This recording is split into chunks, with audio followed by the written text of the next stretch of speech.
All right, I am now turning on the valve, or showing you where the valve is. So basically what this is a buffer tank. It's for the pressure washer and the roof pump.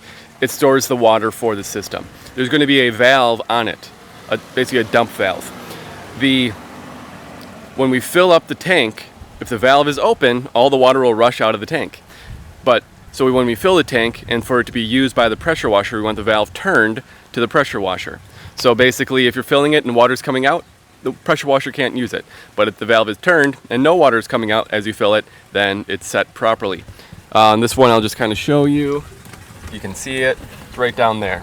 So right now it's set to fill mode. If I were to turn it, you can see now that water is being dumped out and it would empty. So I'm going to return it.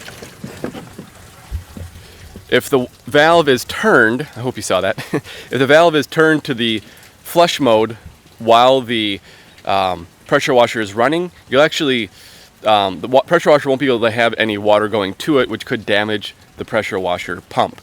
So we always want to make sure water is flowing or available to be flowed to the pressure washer.